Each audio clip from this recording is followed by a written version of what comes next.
Hello, I'm Phil Dobby and welcome to On the Couch. It's your first day in a new job. You might act all grown up, but inside you feel as though you're back in high school again. Are you going to get it right? You could turn up looking too formal while they're all casual. You might talk too much when you're nervous and come across as a bit of a loudmouth. Imagine that. Or you might be too quiet and be taken as being the aloof type. It's a lot to think about. So what's the best way of creating a good impression on that first day in the new job? Dr. Jess joins us. Dr. Jess, what is it that people notice about the newbie in the office? Well, I think that they do notice the sort of obvious things. They notice whether you're late. Right. So be on time is the first thing. They notice your appearance. So you want to be somewhat in line with what that profession wears. You might do a little bit of research before the first day to just check, when Casual Friday actually is. It might be on a Wednesday. Right. Just to fool you. Yeah.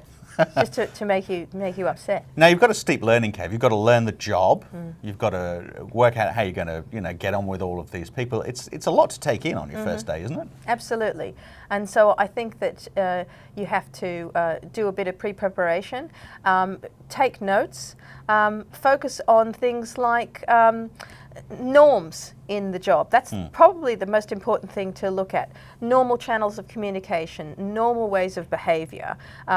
What are lunch norms, for instance? Sometimes in some organisations people take it half an hour, some people take an hour, some organisations are more kind of flexible. So those sorts of norms I think you should ask or stand back and observe for the first few weeks. So I was going to say, asking questions is probably a good thing, isn't it? I mean, no one's going to denigrate you for asking what time do people take lunch around here. Absolutely. So information gathering could be done through research or direct questioning to people around you or your immediate superiors, or HR can often be a big help. So what about the politics? I mean, a lot of organisations, there's hidden agendas. How can you get to the bottom of those pretty quickly? Okay. Well, one of the things to also remember, if you've got a new job, that there may be several people in your department who also applied for that job. Right. Yeah. Okay. So you want to be careful about treading on other people's toes. Be modest. Don't be a bit of a know-it-all, and don't sort of hark back to when I worked at Enron, we did things this way, and you might get people's nose out of joint if you do it that way. I also think one of the best things that people can do in a new job is to bring their intuition with them. And it sounds like a very unscientific thing to say, but intuition is something that we all have, but we don't use, we rationalize over the top of it. And once you get to know people, you have sort of rationalized over the top of a lot of initial intuitions. I remember going to a job once where I just sort of sat back and observed people, and I noticed one girl, and when I kind of like thin sliced her behaviors, they were usually quite negative, not to do with me because she didn't know me. But and how could they be? She was complaining a lot and so on and so forth. So I just scribbled a few notes about people the first few days. Right. And 3 months down the line, I referred back to those notes and I thought, wow, my intuition was dead on. Gee, I hope you locked those notes in the top drawer. Yeah, I put them in the freezer. All right. Good place for them. So what are some of the things you don't do in your first week in the new job? Don't have time issues in the first few weeks.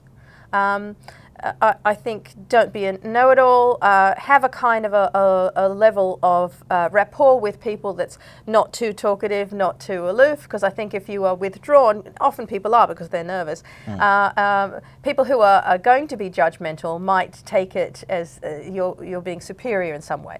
So I think keeping a reasonable distance. So if you're extrovert, should you play it down? I think you have to gauge the lay of the land. You have to gauge the sort of norms again in the organisation.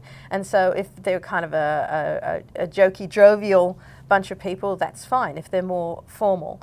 I also think as a standard for any job, and the best organisational structures I've ever worked in are the ones where people don't talk about other people behind their back. So if you want to talk to somebody about something, just do it to their face. Yeah, do it directly to them. Right. And I think that's a really good standard to create. Now, is it different if you're the boss? I mean, in a way, if you you can come into the boss and say, "Hey, look, this is the way I do things. Everyone else adapt." Is that a good thing or a bad thing?